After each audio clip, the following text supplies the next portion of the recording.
for me, I heard an NFL analyst actually put together one of the best analogies I've heard in quite some time. And they said, James Cook allows Josh Allen to be Clark Kent for the majority of the games. But Superman is still there, but James Cook really opens up this offense for the Buffalo Bills. And Tommy, I swear to God, man, I've been sitting here like watching Jimbo play since he got his contract. His vision is absolutely elite. Like, he almost always makes the first and second man miss. I said on my live play-by-play reaction where I was saying, dude, like, this guy's a 5-yard automatic, like, type running back. Like, he is really opening up this offense to no other.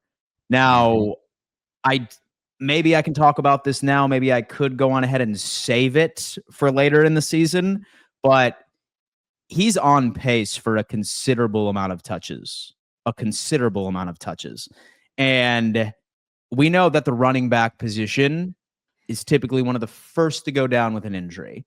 And the fact that Ray Davis has been a complete no-show, has not been taking advantage of his opportunities, we all better cross our fingers and pray to the football gods that James Cook does not go down, because that could derail a season. Because that man is dominating. Talk to me. Absolutely. And I was wrong. Like, I was totally wrong on James Cook. I'll eat crow. And all season. People who know me know how I felt about signing a running back to a big contract.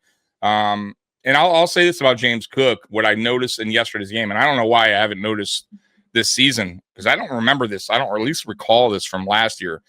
He has really been patient when he's getting the ball. So if you notice, when he gets the ball initially, he waits for his blockers to set blocks up. He's kind of doing like a Le'Veon Bell in a way, right? So you kind of see him stutter step, kind of be patient a little bit, and then hit the hole. I noticed that about him in yesterday's game, and I'm like, man, you know what? That goes to show you the improvement, because I know for a fact that wasn't there early on in his career. So he's only getting better. Vision, contact balance, his strength has even gotten better. That's one thing I didn't like when he came, when we first drafted him. I didn't think he was, great between the tackles. Man, he is just kind of proving me and really the people that were downing him wrong. And he's living, and honestly, that extension, he's doing even better than his extension, right? He's outperforming his extension. So I'll say this too on offense. Yeah, right now it's Josh and Cook. Those are our impactful players. I would love to say that about some of the receivers right now, but they're just not quite there yet. I think Khalil maybe one day can get there. He's trending up.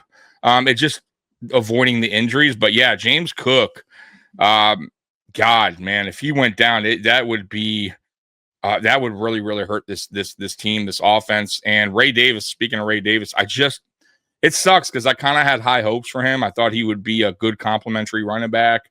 And who knows, if we didn't sign James Cook, maybe he could be that filler. But no, man, I don't know what happened. He's regressed.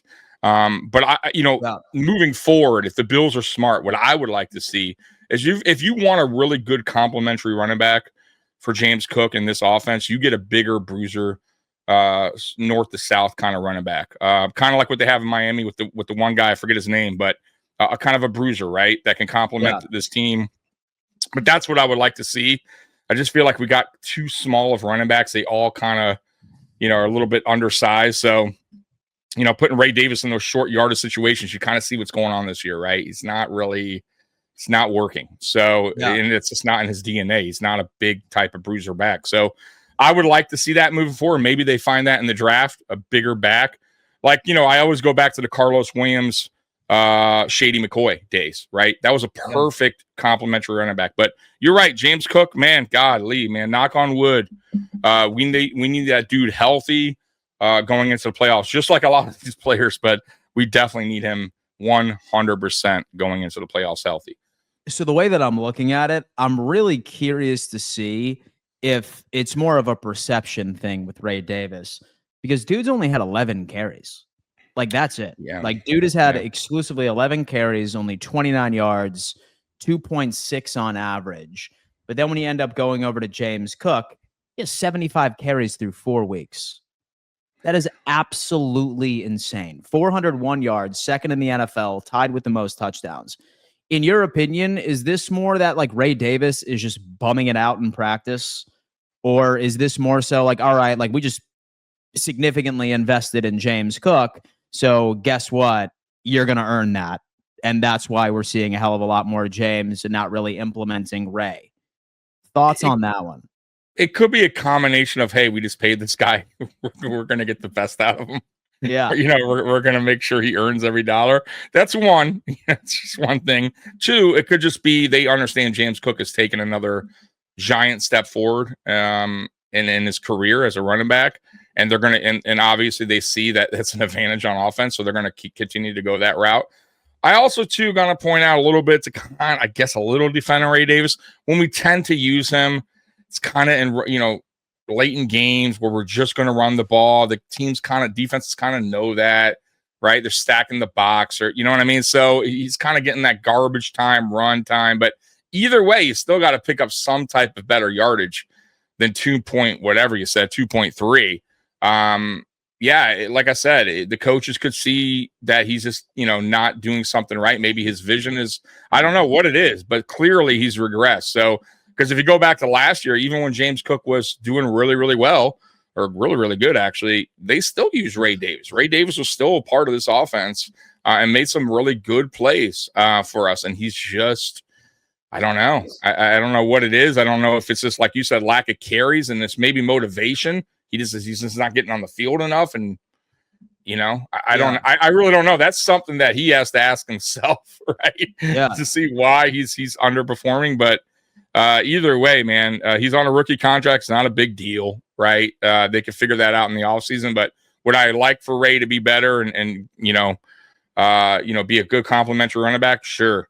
But if you even look at Ty Johnson this year, he's not, he's not doing what he was doing last year either. So right now, it's 0 yards. Right. And even receiving. If you saw it last year, Ty Johnson was a big part of the receiving room out of the backfield. This year, not so much. So it just seems so far through 4 games, it's the Allen and Cook show. I mean, if we're going to be real on offense, that's kind of what is driving this offense and leading to points. I mean, if without Cook, I got to say, I don't know where this offense would be.